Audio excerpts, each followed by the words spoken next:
The appeal of the Science Film Festival is proof that science is not just dry theory.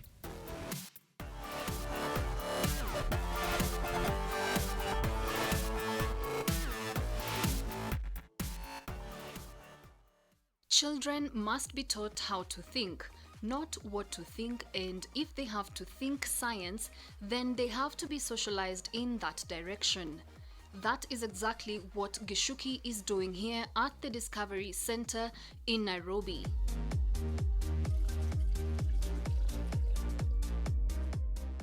The idea of the center was inspired by Gichuki's background.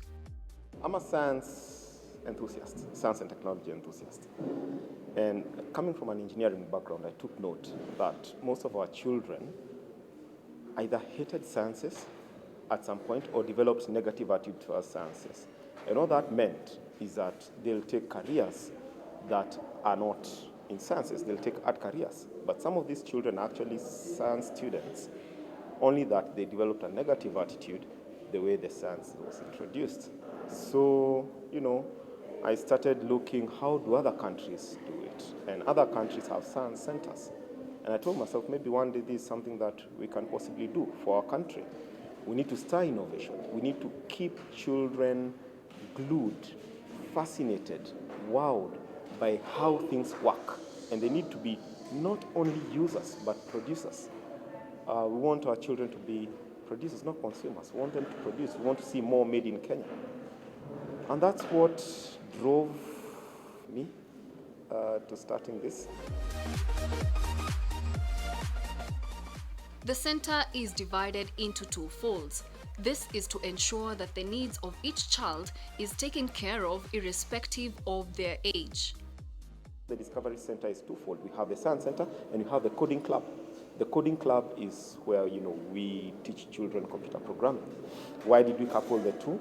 Because they're inseparable. Yeah? Today, in every industry, the speed of change is increasing. And this is underpinned by technology. And we want our children to be, in another 11 years, we'll be at 2030. So we want our children, by 2030, they won't be children, they'll be adults, they'll be young adults. But we want our children to be the guys driving the science, technology, innovation in this country. And the only way to do it is by starting it when they're young. Get them sufficiently interested. Let them make decisions that they're going to choose art from a position of information, not from a position of negative attitudes to the subject. Since last year, February, when the center kicked off its operations, different groups have been mentored here.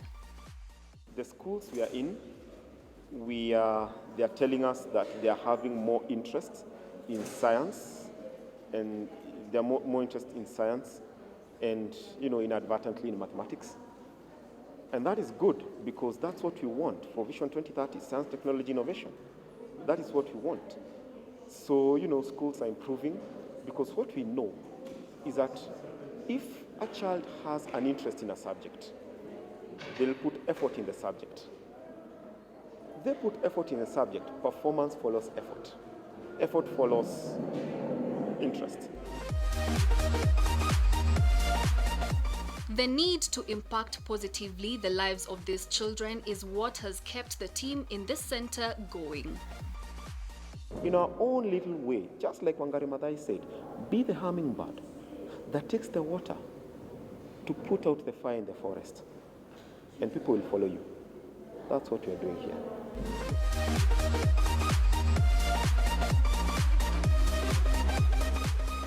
With rapid technological change being experienced in the contemporary world, a need to adjust to this system is of great importance to both individual and the nation at large. Every industry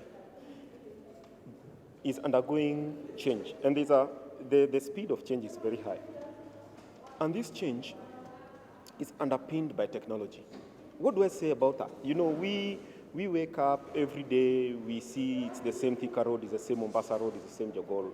But there's a lot of change happening, and all this is being underpinned by technology, and technology is being driven by sciences. Take, for instance, let's go back to 1995, okay? In 1995, if you could type 75 words per minute, you knew word perfect, and you knew Lotus 1, 2, 3, you had a good job. You're going to be a personal assistant to a managing director of a company of maybe Unilever, back in the day, it was East African Industries, Coca-Cola, who knows? But you had chances of getting yourself a very good job if you had this. Today, if you came here and told me you can type 75 words per minute, and you know Microsoft Word, and you know Microsoft Excel, I'll ask you, what else do you know? What was successful back in 95 is not what will make you successful today. And that's what we are trying to tell our youths. And we are trying to tell them, look, develop healthy attitudes towards sciences.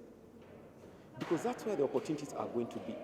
Most economies that grew after World War II were underpinned by adopting sciences. Look at them: Malaysia, Singapore, Japan, even Brazil, China, India. It was underpinned by sciences, accepting sciences, developing healthy attitudes towards sciences. And because healthy attitudes were developed towards sciences, government invested in tertiary science programs and so on and so forth. And I'm certain that the government is willing to make that investment. But we have to get these children, when they're young, to have positive attitudes. Today, there are jobs that will be obsolete by 2030, unfortunately. It's a reality. And there will be jobs that will be created. There are jobs that will be created that do not exist by 2030. So if you're not ready to seize the opportunity, you fall out. This is where the planets usually live, like the galaxy. So this is Earth, where we live, but then the sun is not the most biggest than Jupiter. The center is determined to achieve its objective of building critical skills among the children. In this regard, they expose them to different materials that expound their creativity and view about the things that they do.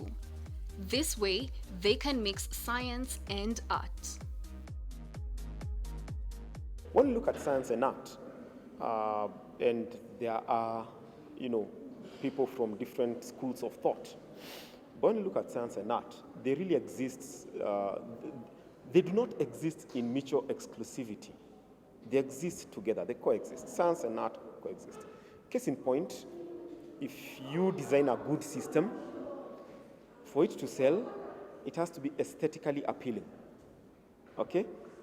If we are doing toys, like one of the things we do is that we also sell educational toys. The toys that we sell, even the package has to be appealing. So that is art. Now, our programs here at the Science Center, that's why they have to build something, because now it works on their artistic capabilities. Yeah. The schools where we are in, we run science fairs, and we give people projects for science fairs. But one part of the marks is usually how good does it look. It's not usually it's not usually like a benchmark. It's not usually like, a lot of marks. But, there are a few marks for how good does it look. Science is completely intertwined in our daily lives, but that's not how most people see it. It is this notion that the center is determined to eradicate, but above all, to give the future generation a chance.